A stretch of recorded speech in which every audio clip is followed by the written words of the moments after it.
સુરતથી સિસ્મોલોજી નિષ્ણાત અમારી સાથે જોડાઈ ગયા છે।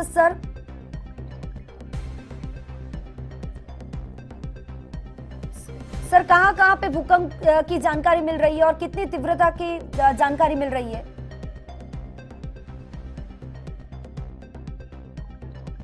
देखिए, ये भूकंप की तीव्रता जो है वो 4.3 है और ये लगभग 4.3 मैग्नीट्यूड का अगर हम अर्थक्वेक बोले तो ये माइल्ड कैटेगरी में आता है और ये 25 किलोमीटर रेडियस में स्ट्रांगली फील होगा और उसके 25 किलोमीटर से हम दूर जैसे जैसे जाएंगे तो इसकी जो तीव्रता है वो कम होती जाएगी।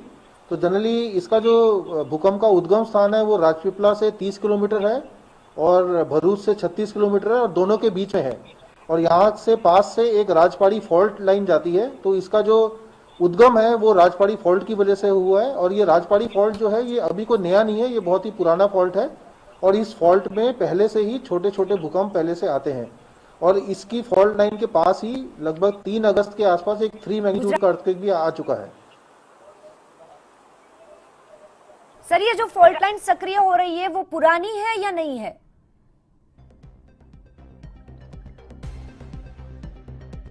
नहीं है मैडम, ये पुरानी है।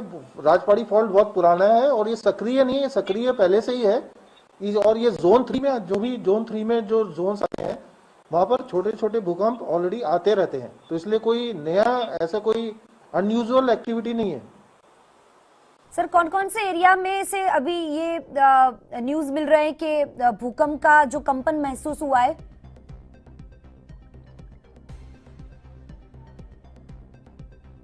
ये देखिए, नेत्रंग में काफी महसूस हुआ है, सूरत में महसूस हुआ है, राजपीपला में थोड़ा महसूस हुआ है और भरूच में महसूस हुआ है।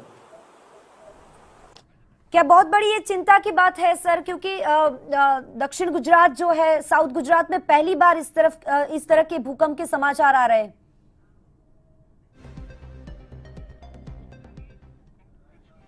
ऐसा नहीं है, ये भूकंप दक्षिण गुजरात में काफी आते हैं और ये काफी, जैसे आप 1986 में यहाँ पर बहुत एक्टिविटी थी और जहाँ पर 4.6 मैग्नीट्यूड का मैक्सिमम अर्थक्वेक आया था 1986 में, 1991 में भी आया था 4 मैग्नीट्यूड का। तो ऐसा नहीं है कि ये बिल्कुल एक्टिविटी नहीं है इस एरिया में, ये एक्टिविटी पहले और छोटे छोटे भूकंप तो बहुत आते हैं मैडम इस रीजन में, तो पब्लिक फील नहीं करती है बट हमारे इंस्ट्रूमेंट्स जो है वो रिकॉर्ड करते हैं।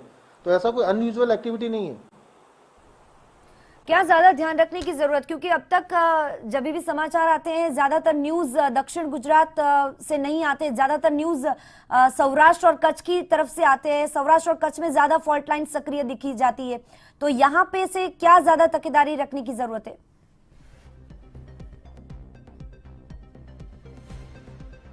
देखिए, ऐसा कि जो कच्छ में जो भूकंप आते हैं वहां पर फॉल्ट लाइन तो काफी सक्रिय है, बहुत सारी फॉल्ट लाइन सक्रिय है और वो फॉल्ट लाइन काफी बड़ी बड़ी भी है।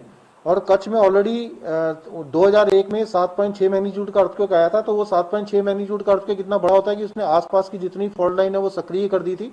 तो इसलिए वहाँ एक्टिविटी अभी भी, वो भूकंप आने के 20 साल बाद भी अभी भी एक्टिविटी वहाँ पर चालू है। बट अगर हम यहाँ साउथ गुजरात की बात करें तो साउथ गुजरात जोन 3 में आता है और कच्छ जो होता है जोन 5 में आता है।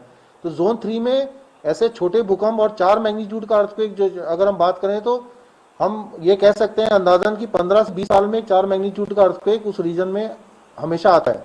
तो ऐसे कोई अनयूजुअल एक्टिविटी नहीं है, जोन 3 के हिसाब से ये कोई अनयूजुअल नहीं है ये। सर क्या इसके भी आफ्टर शॉक महसूस हो सकते हैं क्या?